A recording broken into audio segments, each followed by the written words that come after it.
Hello, and welcome to the Mailbox. I'm hoping to do more content this year. I say that every year and it never happens, but here we are. Sorry, I have to take water breaks because my mouth makes terrible sounds. Anyway, got a couple good things going on. Couple life updates. I'm now a married woman. Yay. Pictures are coming, I swear. I'd haven't had the time yet. Second, my health has been so much better since I started taking anxiety medication. Who would have thought? Anyway, that's not the purpose of this video. The purpose of this video is to talk about a goal for my content moving forward into 2024. Something that I've been passionate about for a while is a women's ministry, or kind of like an encouragement space or safe space for women to talk about some things that I think are issues that we need to do better with as Christians, and just in general to kind of help encourage Christian women. My reason for this is because I grew up just not believing I was beautiful. And to my mom and dad who are going to hear this, it's not your fault. You didn't do anything. It's just people would make comments in passing. I would see things on the TV, and after a while, it just started to make me feel like I was not beautiful, I was not pretty. No one pursued me, they pursued my friends. That all made me think, well, I'm not beautiful enough, but I also don't want to change who I am. So if I'm going to be who I am, I need to accept that I'm not going to be beautiful. The second thing that kind of made my self-worth take a nosedive was being in kind of an abusive situation in college that I'd rather not completely unpack here. But I was abused by this guy, and if I'm being honest, I don't want good things for him. I wish I could hurt him the way that he hurt me, but I can't. But what I can do is I can use my experience, learn from it, and hopefully through it encourage other people. So here are kind of the four things that I wanted to do through this ministry. Number one, I want to convince women they have immense worth and value, just as a human and as a woman, and look at what it actually means to be a biblical, strong woman of God. Not what does this person say, what does culture say, what does the Bible say, and boost your self-worth and confidence. Because I think a lot of us women, we get into situations that we're uncomfortable in, and we stay in them because we've kind of been taught both directly and indirectly that it doesn't really matter how we feel. We always need to be submissive and likable. And we don't have enough self-worth and confidence and assertiveness to say, you know what, no, I'm uncomfortable with this, I'm out of here. And so I think that's something that would have so immensely helped me from making some of the mistakes that I made and from getting into a situation where I was hurt pretty bad. The second thing, trigger warning, this will be addressing sexual abuse, assault, and rape. I want to stand with women who have been victims of sexual abuse, assault, and rape, and push the church to do a better job protecting victims, something that is very frustrating. I've seen it happen in Christian communities. I've heard about it in the news and on social media happening in Christian communities. So this is two things. It's not just online. These are things I've seen happen as well. Women who are victims of sexual assault and rape, when they come forward, the church will stand with the abuser instead of with the victim. And sometimes will even blame the victim and say, well, what were you wearing? How were you being tempting? And try to silence them by telling them to forgive, and then doling out zero punishment and zero consequences for the abuser. And it is insane to me that some of you would be more insulted and angry if I said the F word right now than you are over having someone who sexually abuses women or young girls in your church or in your Christian community. It's infuriating to me, and this is probably an area in which I'm going to find it difficult to be gentle and kind and a conversation starter instead of just telling you to get your act together. Because it is insanity to me that there are real stories of women and young girls who are told by adults that they just need to forgive because Jesus will forgive, or that they just need to not talk about it. or that, well, we're praying with pastor and this is something that just needs to stay between him and God. Just like, it's not. Because when you bring someone else into it and you hurt someone else, guess what? It's not just between you and God anymore. We need to do a much better job as a church. And it's hard, especially as a Christian, when I'm sitting around a bunch of atheists and they're talking about experiences with the church where this happened to young women. Or when you're seeing interview after interview of young women who left the church because when they told people in the church they were abused or raped, the church sided with the abuser. We have to do better. We must do better, guys. That's a heavy one. That's a topic I'm going to have to think about a lot more before really delving into it, but it is on my heart. The third thing, better sexual education and deconstruction of purity culture. I think the goal of purity culture is good, but the execution, not so much. I think it leaves both young men and women in Christianity feeling a lot of guilt and shame, and also just not understanding sexuality. I think especially women leave purity culture and leave the churches and go out into the world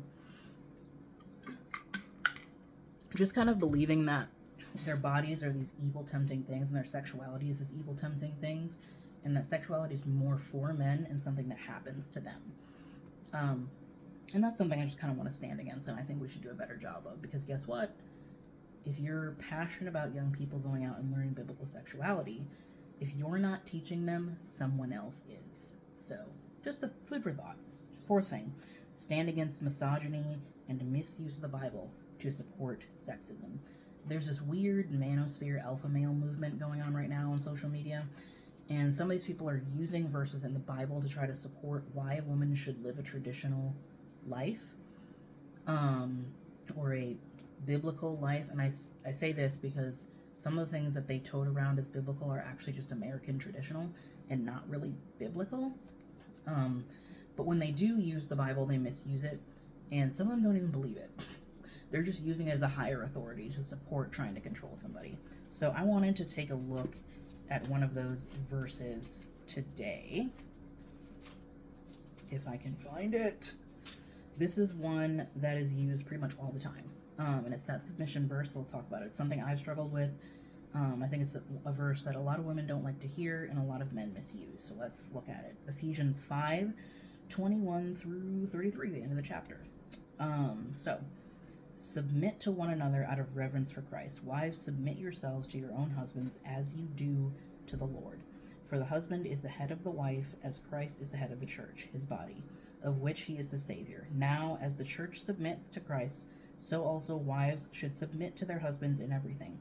Husbands, love your wives just as Christ loved the church and gave himself up for her, to make her holy, cleansing her by the washing with water through the word, and to present her to himself as a radiant church without stain or wrinkle or any other blemish, but holy and blameless. In this way, husbands ought to love their wives as their own bodies. He who loves his wife loves himself. After all, no one ever hated their own body, but they feed and care for their body just as Christ does the church. For we are members of his body. For this reason, a man will leave his father and mother and be united to his wife, and the two will become one flesh. This is a profound mystery, but I am talking about Christ and the church. However, each one of you must also love his wife as he loves himself, and the wife must respect her husband. So, where a lot of people stop is the submission part of the verse. And I want to kind of pick apart three things in here. So, number one, it says wives submit to your husbands, not women submit to men. So just because you're a random guy on the street and you want me to be more submissive because it's attractive to you, doesn't mean I'm going to do that, because that's not necessarily biblical. Number two, I don't think that the request here for women to submit is an indication of value. I don't think that God saying submit to your husband means you're less than your husband, you're dumber than your husband, so you need to submit to him.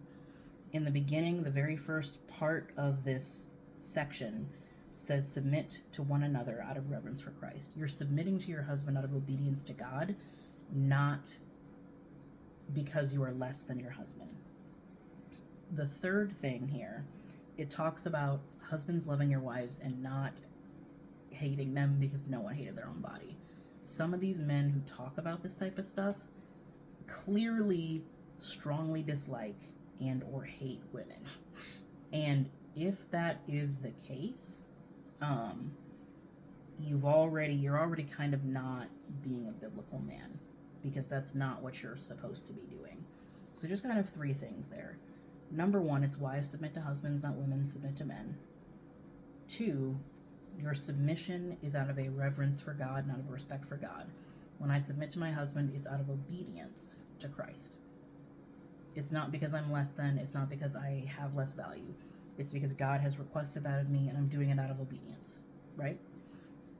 Do I know why God set it up this way? No.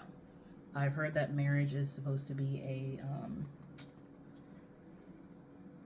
it's supposed to be kind of a representation of the relationship between Christ and the church, and I think this passage kind of supports that. And I think that, I don't know, I think God he chose roles for men and he chose roles for women, and if we want to obey God, we choose to take on the role that he asks us to take on. Do I know why I did it? No. But if I believe in God and I trust him, then I choose to do what he says. Right? And then lastly, if you're someone who hates women and you hate your wife, you're probably not in a good position to be a biblical husband deserving of a biblical man. I'm going to take my mom and dad as an example, okay? My mom and dad have what I would consider a traditional relationship. My dad loves my mom respects and loves my dad. My mom is an incredibly hard worker. She homeschooled all of us. She took us to all of our activities. She was constantly working. She made all the food. She did most of the cleaning. Like, my mom was an insanely hard worker. My dad, insanely hard worker.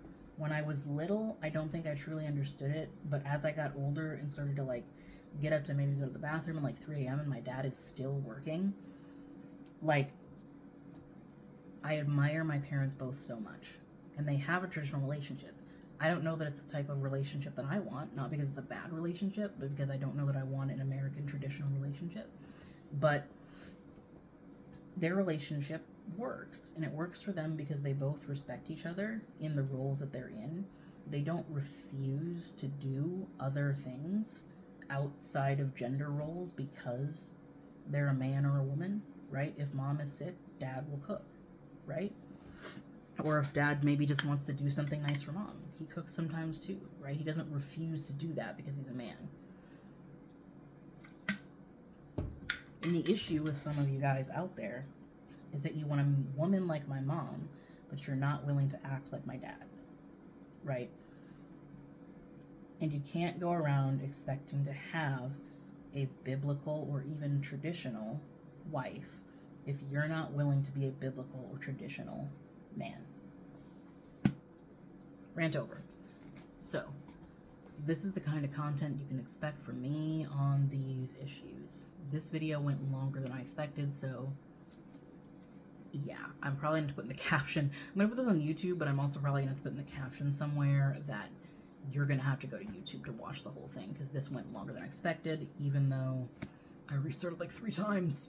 Anyway, I hope this is insightful. If you have things to share, also, please put them in the comments, but please do be respectful. Don't be mean. It's not nice. Anyway, thank you so much for joining us on the mailbox, and I will see you all later.